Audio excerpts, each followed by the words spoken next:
this video I'll tell you about the things that are manufacturer's defect on this car after I picked it up. So I had the car for about a week now, and we'll just go around the car and discuss what Tesla screwed up. So a few of the smaller things are the gaps here. So if you can see this side, my finger stops, but if I come around the other side, I can pass it through smoothly.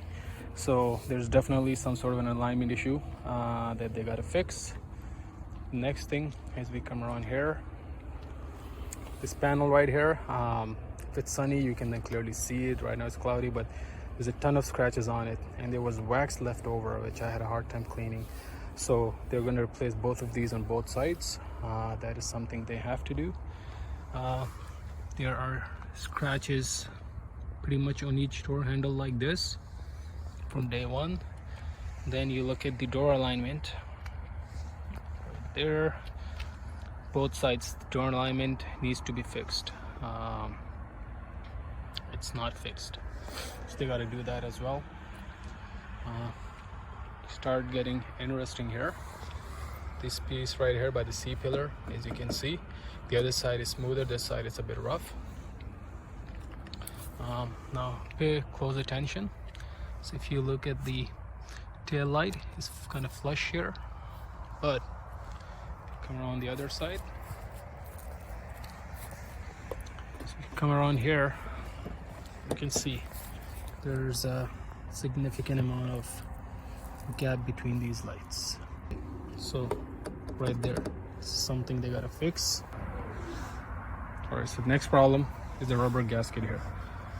So as you can see, this one stops right here, but if you follow this along, this one goes all the way. So I don't know how they screwed this up, but that's the problem. If you come up here, there's paint issue on each side. You can see this one's a bit smoother, and then this panel right here, it moves a lot, and the other side is solid, so they gotta fix this.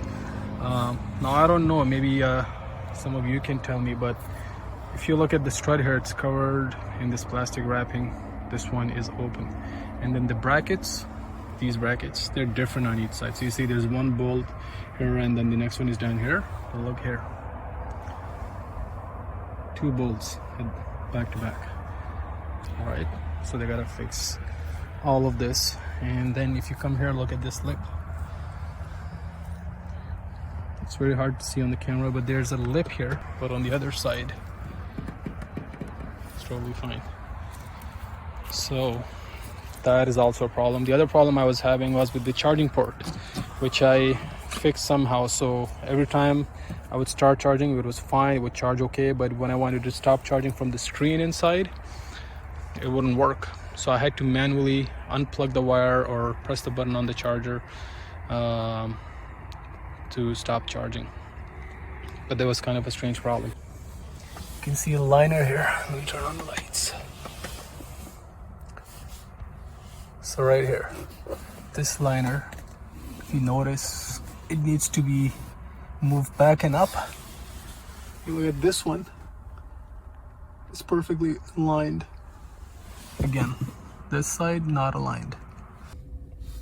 And a few other issues I found out. By the way, the car is only actually less than a week old, under 500 kilometers.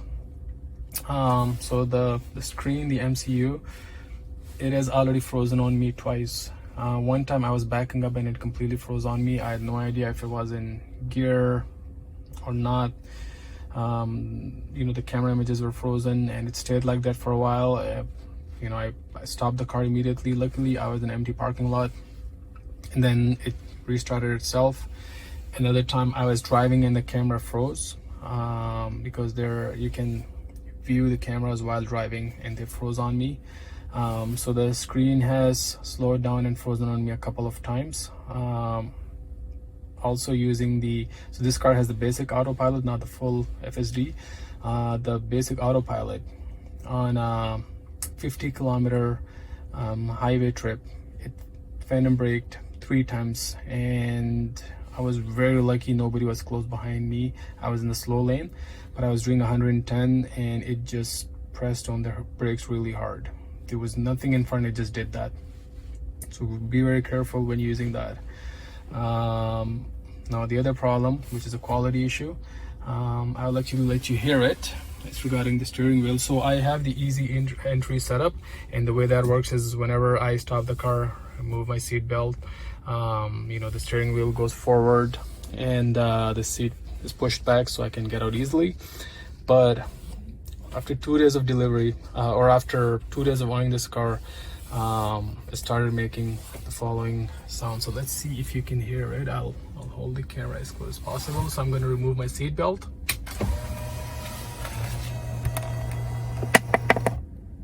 There, so some sort of plastic is crunching inside. It's doing something, I don't know what it is.